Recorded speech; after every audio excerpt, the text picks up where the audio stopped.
Bahaya nih kalau kayak gini.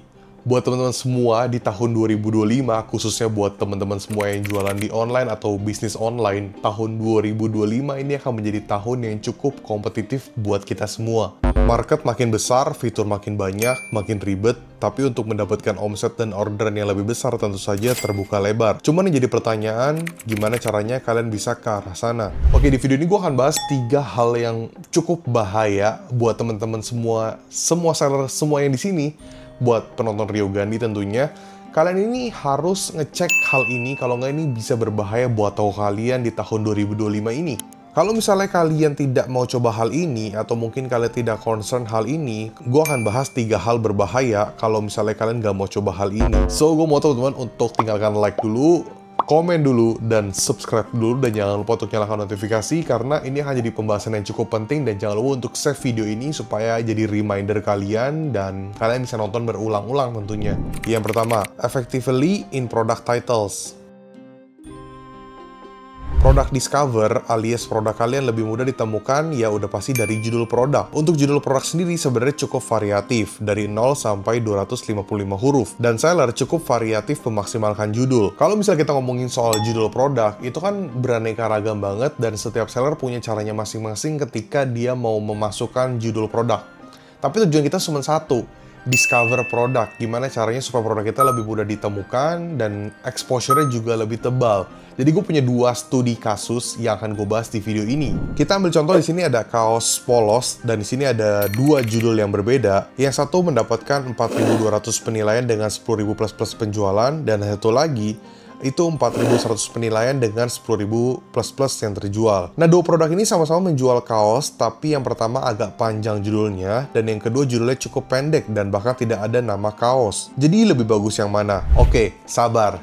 Teman-teman boleh komen dulu deh, menurut kalian judul yang paling oke tuh yang mana? Sedangkan kalau misalnya kita lihat semuanya, dua-duanya ya, itu 10.000 plus terjualnya. Tapi yang satu cukup panjang dan yang kedua itu cukup pendek dan tidak ada tulisan kaos di judulnya. Jadi kalau misalnya judul lebih panjang, itu discover dan power kata kuncinya baik organik dan iklan akan jauh lebih kuat dan memiliki resiko boncos lebih tinggi karena persaingan judul yang terlalu luas. Kalau judul lebih pendek, keluar dari volume pencarian tinggi, namun tetap bisa terdeteksi. Walaupun tidak memakai judul kaos, tapi tetap akan terdeteksi oleh AI foto di Shopee. Untuk kategori tertentu atau produk tertentu, kita bisa memakai judul pendek atau panjang. Bukan berarti judul pendek tidak bisa menghasilkan orderan yang melimpah, karena banyak studi kasus bahwa ya laku-laku aja. Apalagi kalau misalnya kalian menjual produk yang cukup spesifik. Nah, jadi kalau misalnya kita ngomongin soal judul panjang dan judul yang pendek, ini kan sebenarnya memiliki keunikannya masing-masing. Kalau misalnya yang panjang kayaknya oke, volume pencarian tebal, lebih mudah ditemukan dan sebagainya. Tapi kalau judul pendek, bukan berarti tidak dapat ditemukan, tetap bisa ditemukan. Cuman kita bisa mengincar kata kunci yang secara volume pencariannya tidak terlalu banyak. Nah, jadi buat teman-teman semua di sini, kalau misalnya kalian ini ketika jualan di online, kalian lebih suka judul yang mana nih? Judul yang panjang atau judul yang pendek? Yang sama-sama punya dampak positif dan juga ada negatifnya juga.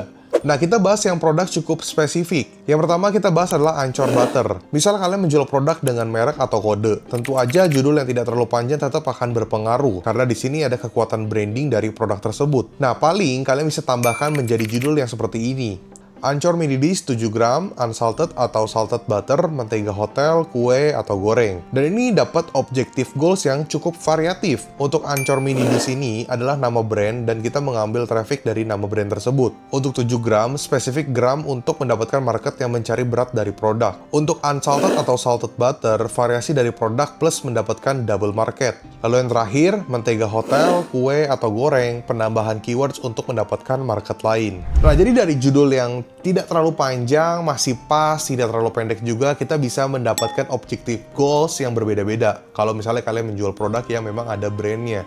Jadi kita bisa ngambil traffic dari nama brandnya, kemudian dari ukuran atau beratnya, kemudian dari fungsinya, dan juga ada tambahan-tambahan judul yang bisa menggait market-market baru yang mencari mentega-mentega tanpa tahu merek. Nah, tapi kalau misalnya kalian tidak mau seperti ini, ya judul seperti ini juga boleh. Anchor mini dish New Zealand, unsalted atau salted butter 7 gram.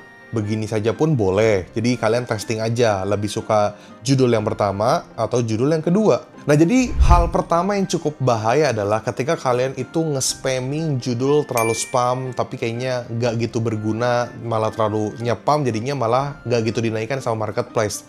Terlalu panik juga bahaya. Ya menurut gua yang pas-pas aja lah. Tapi kalau misalnya kalian menjual produk-produk yang ada brandnya, ya mungkin kalian gak usah terlalu panjang, it's okay, tapi bisa mencakup kayak tadi, ada nama brandnya, ada fungsinya, ada ukurannya, dan sebagainya. Itu akan jauh lebih bagus. Sekarang kita bahas ke hal bahaya di poin nomor 2, using data to predict market trends. Sebenarnya gini, kalau misalnya kalian udah ikutin gue dari lama, kalian harusnya tahu bahwa Rio Gandhi itu lebih suka ketika kita jualan di online, kita harus mendata market kita, mendata toko kita, mendata produk kita, supaya kita tahu nih next step-nya kita mau ngelakuin langkah-langkah apa, termasuk kita tahu program promosi yang cocok untuk toko kita saat ini tuh apa. Performance indikator yang gue cek sangat banyak, variatif, dan banyak objektif setiap produknya. Nah, misalnya pada contoh grafik ini. Grafik ini menjadi grafik yang biasa saja bagi banyak seller. Kebanyakan seller hanya berfokus ke, oh, omset naik, yes, orderan nambah, ya, pengunjung kok turun. Apakah itu boleh? Ya, boleh-boleh aja, sah-sah aja kok. Cuman kalau gue lebih kompleks daripada hal tersebut. Misalnya kalian lihat grafik di tanggal 12 ini.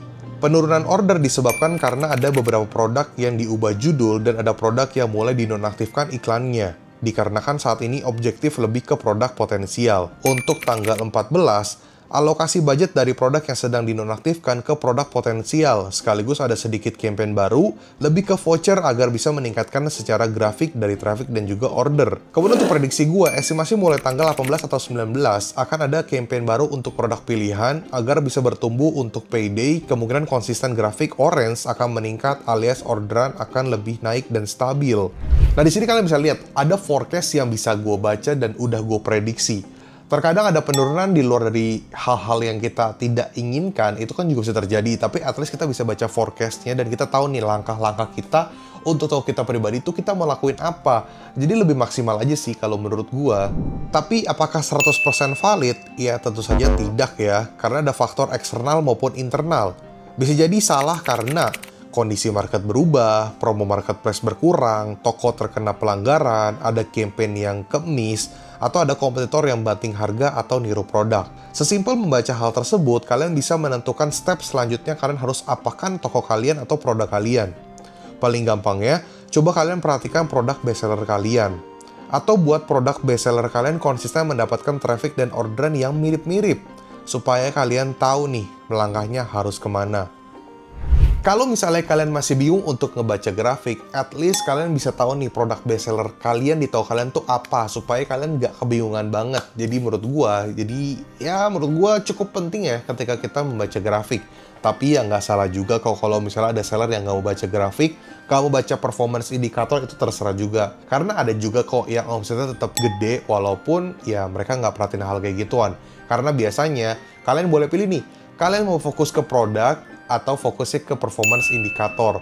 Kalau gue sih lebih bagus dua-duanya, tapi produk juga sangat-sangat penting. Terkadang kalau produknya kurang baik juga ya nggak gitu bisa dimaksimalkan. Tapi kalau misalnya mau diakalin pakai performance indikator untuk campaign, tetap bisa naik. Tapi kalau misalnya dua-duanya kan lebih mantul. Building and managing inventory for scalability.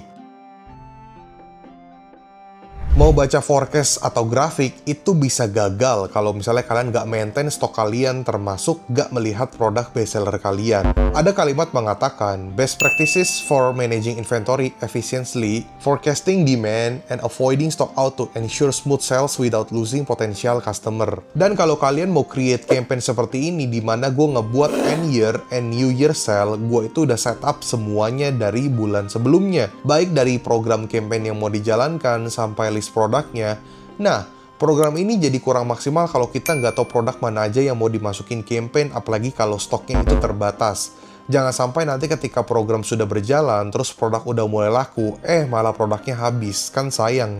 Jadi untuk managing inventory, menurut gue ini juga lumayan penting ya. Percuma ya, kadang kita udah naikin produk, atau tiba-tiba produk tersebut dapat momentum dia jadi naik, tapi ternyata kita nggak tahu ternyata produk tersebut itu best seller. Dan kita nggak tahu tiba-tiba produk tersebut jadi cepat laku, sehingga stok yang kita punya terbatas. Dan jangan sampai produk tersebut jadi kosong, karena produk tersebut jadi kosong dan baru restock lagi mungkin beberapa hari kemudian atau minggu depan, algoritmanya jadi menurun, kan jadi agak sayang ya. Bahkan terkadang gue pernah menemukan ada case bener-bener nggak bisa naik lagi. Bukan nggak bisa naik lagi ya, tapi kayak butuh waktu untuk dia naik lagi. Harusnya kemarin sudah dapat momentumnya, karena kita nggak tahu stoknya ini ternyata jadi laku atau potensial, jadinya blunder, jadinya nggak maksimal deh. Makanya menurut gue tadi quotes-nya lumayan bagus ya, dimana kita bisa forecasting, kita juga bisa tahu nih kita mau arahnya kemana untuk ngelakuin campaign. Jadi menurut gue untuk kalian tahu produk bestseller, at least paling basic itu menurut gue cukup penting. Ya basic dari segi bestseller dan juga potensial lah. Kalau bestseller udah pasti kalian harus stok terus. Kalau potensial, at least kalian punya gambaran stoknya di angka berapa, supaya nanti ketika dia lagi naik, stoknya nggak habis. Jadi buat kalian yang seller lama dan seller baru yang jualan di online, make sure kalian bisa memaksimalkan toko kalian. Walaupun kalau kalian bekerja sendiri, pasti pusing juga ya. Nggak harus bisa semuanya, pelan-pelan aja dan tahu prioritas kalian saat ini itu apa. Semangat! Sekali lagi gue ucapin terima kasih, semoga kalian mendapatkan insight baru, experience baru, dan semangat baru di awal tahun 2025 ini. Gue percaya dan gue akan selalu support kalian dalam dunia digital ini. Selalu pantengin channel YouTube Rio Gandhi. Sekali lagi ucapkan jangan lupa untuk like, komen, dan subscribe. Dan jangan lupa untuk nyalakan notifikasi biar kalian tidak ketinggalan video-video terbaru dari channel YouTube Rio Gandhi. Dan buat teman-teman semua di sini yang pengen beli digital course gue, bisa ke link di bawah ini. Dan buat teman-teman semua di sini yang pakai jasa konsultan gua, atau tokonya pengen gua cek, tokonya pengen gua bedah, atau mungkin teman-teman pengen gua datang ke kantor kalian, toko kalian, kota kalian, atau mungkin negara kalian, bisa hubungi ke nomor di bawah ini. Nomor tersebut hanya untuk kebutuhan jasa-jasa gua saja, dan Rio Gandhi, peace out.